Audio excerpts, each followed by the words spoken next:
Tu es de retour de Los Angeles après 2 semaines passées là-bas. Comment as-tu trouvé ta première expérience outre-Atlantique? Bah, c'était vraiment bien. Moi, j'aime beaucoup les événements, en offline plutôt qu'en online et c'était un vrai plaisir de rencontrer tous les joueurs, rencontrer le staff, notamment le bootcamp à Red Bull, c'est vraiment stylé. On était à Santa Monica, qui est comme un district, un quartier très stylé de LA et après à BlizzCon, bah, c'était la première fois que je visitais la BlizzCon, c'était vraiment ultra beau, en fait. C'était vraiment tout était ultra stylé là-bas. Le changement de dernière minute d'off-tank avec Tech n'a pas trop impacté votre entraînement? En vrai, pas tant que ça. Le moment où on a su que Poco pourrait pas jouer avec nous, on avait beaucoup joué avec Chou à ce moment-là, et on était encore pas sûr de si on allait jouer avec Chou et Tech.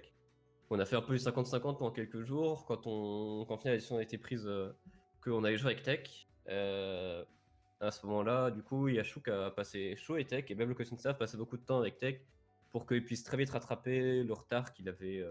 Enfin, tout ce que Chou avait appris avec nous, vu que Sigma, ça reste un perso qui était nouveau, donc aucun of temps qu'il avait entraîné, surtout que lui était pas là pendant, je crois, une semaine ou deux. Du coup, tout le monde l'a beaucoup aidé pour qu'il apprenne vite la base du personnage pour qu'il puisse commencer à développer son style de jeu. Et je pense que ça a dû prendre genre peut-être 2-3 jours maximum où il faisait quelques erreurs juste parce qu'il n'avait pas assez d'expérience. Et il a très vite rattrapé ce retard pour que l'entraînement puisse continuer dans des conditions normales. Ça fait quoi de faire face à des équipes composées de joueurs Overwatch League? Bah ça, c'est que du positif parce que ça enlève la pression, ça nous met de base dans un mode un peu on est les underdogs, et en même temps on a tout à prouver parce qu'on sait que dans des sélections nationales où il n'y a pas énormément de temps de préparation que ça, des joueurs contenders de bon niveau peuvent facilement prendre des joueurs Watch League, et on l'a prouvé pendant ce week-end. Donc aux yeux des gens, il y a beaucoup moins de pression. Enfin, aux yeux des gens, ils attendent beaucoup moins de résultats. Pourtant, on sait que le résultat est tout autant possible. Donc, c'est que du bonus. C'est que du positif. Après, en termes de joueurs, j'ai pu croiser énormément de très très bons joueurs sur mon poste. Et j'ai pu un peu me comparer à ces autres joueurs, voir ce qui me différenciait d'eux, ce qui m'opposait à eux, quelles étaient un peu les prochaines étapes pour moi pour devenir meilleur, comment je pouvais leur ressembler un peu plus, comment je pouvais être aussi fort qu'eux. Donc d'un point de vue personnel, c'était vraiment beaucoup de, beaucoup de bonnes découvertes, beaucoup de visions sur le futur, sur qu'est-ce que je pourrais faire pour m'améliorer. Donc non, c'était vraiment bien. Tu penses à quel joueur Overwatch League en particulier? Je pense à Jinmu, un peu tout le monde en fait, tous ceux qui étaient au-dessus de nous, Jinmu, Axal, Sinatra, qui sont les trois joueurs des PSPX dans des équipes, c'est des joueurs que je croise jamais en fait. Tous les joueurs Overwatch League à mon poste, c'est des joueurs que je croise jamais, que ce soit en ranked ou en match de contenders. Donc c'est tous les joueurs auxquels j'ai pu apprendre différentes choses sur les différents personnages qu'ils jouent, et où j'ai pu un peu opposer mon style de jeu à leur style de jeu et voir qu'est-ce que leur style de jeu avait comme avantage, qu'est-ce que mon style de jeu avait comme avantage, et qu'est-ce que je vais adapter pour être le plus utile à mon équipe. Vous avez battu la Corée du Sud pendant les phases de groupe. Quel était ton état d'esprit avant le match, pendant et après?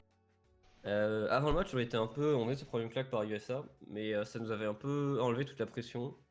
Me souviens d'une discussion avec Schlaps, on était un peu en mode bah, en vrai, maintenant tout le monde pense qu'on est des merdes, donc y a plus rien en fait. Genre, on peut finir les groupes phase en perdant tous les matchs, que ça changerait, on pourrait pas s'enfoncer plus bas, on va dire. Euh, donc on avait plus vraiment cette pression de performance, ça a été un peu disparu. On avait fixé beaucoup d'erreurs qu'on a fait parce que c'est notre première office, tout simplement ensemble, donc il y avait beaucoup de choses qui sont apparues. Donc mais on savait, il y avait quand même un gros point d'interrogation sur le niveau qu'allait avoir la Corée. Donc on savait pas trop comment ça allait se passer. Très vite dans le match, on s'est rendu compte qu'ils étaient prenables, qu'ils étaient pas très bien préparés, qu'ils étaient un peu hésitants sur beaucoup de choses, que leur composition c'était la méta asiatique, et que non seulement c'est une méta qui, je pense, était moins forte que celle qu'on avait en UNA, mais en plus, je pense qu'ils étaient pas à l'aise dessus, donc ça nous donnait beaucoup d'opportunités de gagner ce match. Et c'est ce qu'on a fait, on en a beaucoup abusé pour essayer d'avoir le maximum d'avantages. On a fini par gagner le match, et après, bah, c'était l'explosion de joie. Ça a duré quelques minutes et on s'est très vite remis dedans parce que c'était que la moitié de la journée, il restait 2 matchs et il fallait absolument qu'on confirme contre les 2 dernières équipes pour valider le site 2. Tu as promis de te teindre les cheveux en vert si tu battais la Corée du Sud. C'est pour quand? C'est pour bientôt, faut que je prenne le temps d'aller chez le coiffeur. En ce moment, c'est encore le schedule est globalement assez intense encore en ce moment, après la World Cup. Dès que ça va se tasser, il faut que j'aille prendre le temps de le faire. Mais ouais, je le ferai avant la fin de cette année. Encore en novembre même, je pense. On a vu le banter de la team UK quand vous avez drop une map contre eux pendant les phases de groupe. Ça a dû être satisfaisant de les battre, non? On a vu quelques génuflexions passer. UK, c'était une équipe qui, globalement, il y a une grosse rivalité entre les équipes d'un point de vue des fanbases, donc les fans français qui sont très anti-UK, les fans UK qui sont très anti-équipe de France. Et du coup, il y avait une tension supplémentaire dans le match, mais on savait qu'on était meilleur, donc on était assez confiant dans ce qu'on a fait. Et évidemment, on a profité pour, même si la KOTH s'est mal passée pour des raisons qui sont différentes, euh, on a globalement assuré sur les deux autres maps et on a profité, eux-mêmes en ont profité pour teabag un petit peu, on l'a fait aussi. Et c'est vrai que le dernier teabag de fin sur Gibraltar, après avoir clutch, bah, ça fait un petit plaisir. Ça avait passé le message en plus. Who can say where the road goes, where the day flows? Codras expliquait que les scrims se passaient plutôt bien contre Team USA, sous-entendant que vous perdiez mais pas non plus de beaucoup. Quelle serait la principale raison de votre défaite 3-0 face à eux en phase de groupe? Je pense que vu que c'était un premier match sur un premier match officiel en tant qu'équipe, et qu'on a quelques joueurs qui sont un peu inexpérimentés, on a eu beaucoup de problèmes qui apparaissent parce que tout simplement c'est le premier officiel, les joueurs sont pas habitués, les choses changent par rapport à comment tu joues en scrim. Et on était plus sur la même longueur d'onde, on galérait sur beaucoup de trucs. En plus de ça, USS c'est une équipe qui a pas tendance à te laisser revenir dans le match, elle te laisse pas d'espace, elle est très agressive. Donc on a eu du mal à s'adapter durant le match. Simplement. On avait du mal à pouvoir revenir dedans pendant le match, même si on a pu tout au long du match voir beaucoup d'erreurs qu'on a fait et très vite comprendre comment les fixer. Donc je pense que c'est beaucoup dû à ça, surtout que c'est beaucoup de joueurs d'expérience qui n'ont pas eu beaucoup de problèmes de passer des scrims à ça. Et je pense que si on aurait recroisé plus tard, on aurait pu faire une performance meilleure. Les battre, c'est compliqué, mais au moins ne pas se faire sombre. Après un match serré contre la Chine en demi, enchaîner de suite avec le match de la 3ème place n'était pas une mince affaire. C'était surtout une bataille au moral pour ce rematch. En vrai, pas tant que ça. Je pense que la bataille morale, on l'a plus ou moins eu. On n'était pas dépité, on n'était pas déprimé pendant le match, même si après avoir perdu contre la Chine, forcément, on l'était un peu. Une fois qu'on arrive sur scène, qu'on joue contre la Corée, le moral était là. Là où c'était le plus dur, c'est que forcément, il y a une fatigue qui s'est installée. On a joué beaucoup de matchs et surtout que les matchs de playoff sont beaucoup plus fatigants que des matchs de group stage.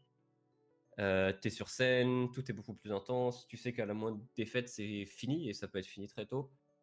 Donc, beaucoup plus de pression, beaucoup plus de fatigue, et surtout ce qui s'est passé, c'est que simplement nous, faut savoir qu'avec l'équipe de France, on a énormément travaillé les matchs, le map pool des group stage et des quarts de finale. Et quand on arrivait en demi-finale ou en finale, c'était des maps qu'on a très peu, on s'est très peu entraîné dessus. On s'est entraîné que contre les équipes qui voulaient jouer ces maps, donc des équipes comme USA ou Chine, qui eux voulaient vraiment aller jusqu'au bout. Donc nous, on avait très peu joué ces maps. Donc ça, couplé à la fatigue, ça fait qu'on se retrouvait dans des maps. On savait pas exactement ce qu'on voulait faire ou comment on voulait le faire. Et on commençait à être trop épuisé pour réussir à s'adapter correctement. Donc on s'est un peu fait promener par la Corée. Et je pense que ça vient surtout Enfin, c'est les deux ensemble qui font qu'on n'avait vraiment pas eu de réponse. Le manque de fatigue fait qu'on n'arrive pas à s'adapter. Et le manque de préparation fait que simplement on n'a pas de plan de base sur lequel on peut s'accrocher. La question qui fâche. Comment expliques-tu que vous perdiez presque systématiquement les rounds de KOTH? Il faut savoir qu'on les a perdus systématiquement uniquement le premier jour, les phases de groupe. Quand on est arrivé et qu'on a commencé à jouer en no-fil et KOTH, on a vu qu'il y avait beaucoup de problèmes, qu'on ne jouait pas comme avant. Et qu'en plus de ça, on avait développé une stratégie contre Team USA, parce que c'est l'une des dernières équipes qu'on a joué en stream, en KOTH. On avait développé une stratégie qui marchait très bien contre eux, et qui contrait en fait leur style de jeu. Et nous, on s'en est pas rendu compte, parce que ce qui s'est passé, c'est que contre USA, on l'a fait, ça passait plutôt bien. On a joué contre des équipes qui étaient beaucoup moins fortes après, et ça passait plutôt bien aussi, donc on s'est dit, bah, la stratégie est bien. Et on s'est pas rendu compte que c'était globalement un cheese, que quand on a rejoué contre USA, ben, ils savaient qu'on allait faire ça, donc ça n'a tout simplement pas fonctionné. Quand on a joué contre d'autres équipes, c'est tout simplement une stratégie qui est trop indépendante du style de jeu adverse et qui marchait pas. En plus de ça, c'est une stratégie où on commit beaucoup de ressources et on perdait beaucoup de fights stupidement. Et derrière, il y avait un snowball de confiance où Doom Reaper, c'était une composition où il faut être très confiant dans ton équipe, très confiant en ce que tu fais. Quand tu commences à perdre un fight alors que tu as fait les choses correctement, tu vas inconsciemment, malheureusement, doucement changer un peu ton playstyle. Tout le monde faisait un peu ça, et on se retrouvait à pas jouer comme on joue en scrim, parce qu'on voyait que on essayait de le faire, ça marchait pas, alors on perdait confiance et on n'osait plus jouer comme en scrim. Enfin, on n'osait plus jouer exactement comme en scrim. Mais c'est un truc qu'on a pu faire sur la fin de la journée 1 contre Suède. Déjà, on a fait une meilleure performance. Et derrière, pendant les playoffs, on a plus ou moins joué notre jeu, ça a été beaucoup mieux, contre des équipes qui pourtant étaient beaucoup plus fortes en KOTH. Quel joueur de ton équipe t'a le plus impressionné? Que ce soit pendant les Worlds ou même pendant les entraînements. Le joueur qui m'a le plus impressionné par rapport à ce que j'attends de lui, c'est clairement FD Gone. Il est arrivé dans l'équipe un peu avec la personne avec le moins d'expérience. Et c'est pas un secret qu'au tout début des scrims, il galérait un peu à adapter son style de jeu avec nous. Genre, ça reste un joueur qui est très. Il aime bien faire ses plays, il aime bien jouer agressif. Et couplé ça avec le manque d'expérience, ça rendait des performances qui étaient globalement assez nulles au début, parce que bah, genre, qui se retrouve à jouer agressif contre des joueurs qui sont très forts, contre des équipes qui sont prêts à punir. Nous-mêmes, on n'a pas un style de jeu où on voulait suivre beaucoup l'agression d'FD. On a dû beaucoup adapter la chose, beaucoup parler. Un gros point fort du coaching staff de ce qu'ils ont fait, c'est qu'ils ont vraiment pas voulu limiter FD. Ils n'ont pas voulu le tenir en laisse pour l'empêcher, ils ont vraiment voulu le laisser s'exprimer, mais dans des contraintes pour pas qu'il se retrouve à partir trop loin. Et ils ont vraiment réussi à bien faire ça, parce que je pense que FD, il a vraiment réussi à trouver la limite. Il s'est beaucoup amélioré dessus. Il a trouvé comment jouer avec l'équipe de France simplement. Et il a beaucoup pu briller, que ce soit en stream ou que ce soit en officiel pendant l'événement. Et il a même réussi à avoir des performances plus que correctes sur Baptiste, qui est pourtant un personnage qui, dans l'archétype que le joueur que FD God est, c'est clairement pas un personnage sur lequel il est censé être naturel dessus. Et pourtant, il a réussi à faire de très bonnes performances dessus et à avoir largement le niveau qu'on lui demandait pour cette World Cup. Que penses-tu de l'engouement de la communauté autour de toi, notamment avec les votes MVP? Que voudrais-tu dire à tous tes fans? Bah, je m'attendais pas tant que ça. C'est vrai que c'est sorti, ça a très vite explosé. Trauma, il arrêtait pas de montrer les stats sur Twitter, etc. En mode, oh, regarde, il y a tant de tweets qui te mentionnent, regarde les votes MVP, etc. Et je réalisais pas trop ce qui s'est passé. Je sais pas exactement où est-ce qu'on en était en termes de vote MVP. Mais du coup, j'étais vachement déçu évidemment d'avoir perdu le match contre la Chine, parce qu'à tout moment, si on part en finale, peut-être qu'il y avait un moyen de gratter le MVP, ce qu'aurait, même si je pense c'est pas mérité, mais ça aurait été un bon coup de pub. Mais, ben, merci à toutes les personnes qui nous ont soutenus ou qui m'ont soutenu durant cet événement. Ça fait vraiment plaisir de voir toute la passion des fans français. Cette pression des fans, c'est quelque chose qu'on a ressenti au début, qui a réussi à se calmer au fur et à mesure. Et c'est la première fois qu'on ressent autant des attentes derrière, un peuple derrière qui attend qu'on fasse quelque chose, qu'on ait des performances. Et c'était une pression et en même temps un plaisir de jouer pour ses fans. Et j'espère que vous êtes fiers de ce qu'on a réussi à faire. Nous, on l'est en tout cas. Et bah, sachez que quoi qu'il en arrive pour la suite, ma suite personnelle, ben, je continuerai à tout donner dans ce que je fais, où que je sois. Et j'espère que vous continuerez à me suivre dans cette aventure. As-tu reçu des offres Overwatch League suite à ta performance incroyable cette année? Alors maintenant, l'interview, elle se fait actuellement, on est le 11 novembre. Donc la période du 10 novembre où les équipes doivent donner leurs 8 joueurs est finie. Donc il y a eu des tout débuts de contact. Pour l'instant, il n'y a vraiment rien de concret. Et il y a très peu de chances que je sois en Overwatch League la saison prochaine. Mais on va essayer d'aller en académie et on continuera à monter cette petite échelle jusqu'au sommet. Si tu as l'occasion de participer aux Worlds 2020, est-ce que tu le ferais? C'est là, en sortant d'événement, bien évidemment que tous les joueurs ont envie de dire oui. La vérité, c'est que c'est un sacrifice, c'est Worlds, ça passe quand même dans les moments où on est censé prendre des vacances, que j'ai pas pris de vraies vacances depuis très longtemps. Donc je sais pas comment va se passer mon année, et sans savoir ça, c'est très difficile de savoir. Si je finis l'année et que j'ai réussi à pouvoir me reposer durant l'année et que j'arrive pour les Worlds et que je sens que je puisse me donner à 100%, bah je donnerai tout dans les trials pour refaire partie de cette équipe. Mais tout dépend. Si je me sens que je suis fatigué, j'ai pas envie de me retrouver à faire la World Cup parce que parce que j'ai vraiment envie de la faire et pourtant je sais que je suis fatigué, que j'arriverai pas à m'entraîner correctement ou à performer correctement. J'ai pas envie de forcer. Si je pense que je vais la faire, je donnerai tout dans les trials pour le refaire. Sinon, bah, je laisserai la place à d'autres joueurs. Tu as recommencé à streamer depuis ton retour. Est-ce que tu comptes continuer? Bah, tant que je jouerai à Overwatch Ranked et que j'ai pas un planning trop élevé, je continuerai à stream, c'est quelque chose que je prends beaucoup de plaisir avec. Il y a beaucoup de gens qui m'ont découvert avec la World Cup, qui viennent me voir et avec qui on peut discuter. Donc c'est un vrai plaisir de voir plein de petits nouveaux.